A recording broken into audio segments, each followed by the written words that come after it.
अस्सलाम वालेकुम रहमतुल्लाहि व बरकातुहू। हकीम चौधरी अब्बास अली तिब्बी मशरक दवाखाना से आपसे मुखातब हूँ। एक डिजीज़ है, मर्ज़ है, उसको थायराइड या गले का गिल्लड़ कहते हैं।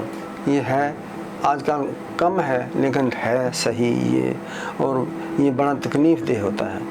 ये गले के गदूद ख़ुसूसन यहाँ से लेकर यहाँ तक इसके दरमियान मोटा सा ग्लैंड है, ये फूलना शुरू हो जाता है। बाज़ लोगों को मैंने देखा है कि बहुत ज़्यादा बड़ा हो जाता है, जैसे कि किसी ने बैंगन बांधा हो।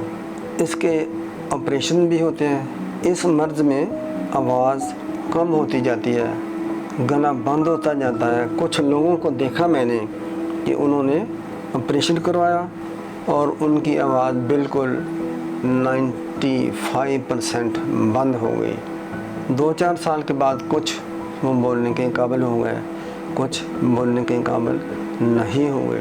एक छोटा सा नुस्खा इसके लिए है जो कि बहुत ही आला है। अल्लाह ताला ने इन जड़ी बूटियों में बहुत सी शिफाएँ रखी हैं जो कि हुक्मा साहबान के ज़रिए आप लोगों तक पहुंचती रहती हैं। नुस्खा छोटा सा है, इस तरह है। अजवाइन, मेथी, कशनीज़, इसको कुज़बरा भी कहते हैं, धनिया भी कहते हैं, ज़ीरा सफ़ेद, बस ये चीज़ें हैं। अजवाइन, मेथी, कशनीज़ यानी कि धनिया, ज़ीरा सफ़ेद, ज़ीरा अबीज़ भी कहते हैं। ये 4 चीज़ें हैं। अब इनको खूब ग्राइंड कर लें, बारीक कर लें। इसकी खुराक 1 ग्राम होगी। ये आप अगर मर्ज़ बिगड़ चुका है, ज़्यादा फूल चुका है तो 3 दफ़ा 1-1 ग्राम, वरना सुबह शाम 1-1 ग्राम हमरा आप विद वाटर लेना है आपने। सुबह कबल अज़ नाश्ता 2 घंटे, सुबह के नाश्ते से 2 घंटे पहले आपने ये 1 ग्राम लेना है। अगर एज मरीज़ की 40 से अबव है तो वो 2 ग्राम ले सकता है सुबह शाम।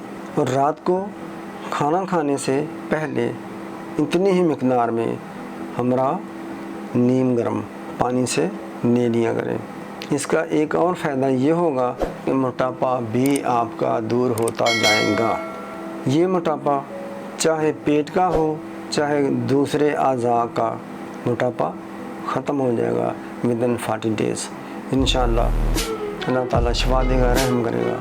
वस्सलामु अलैकुम व रहमतुल्लाहि व बरकातुहू।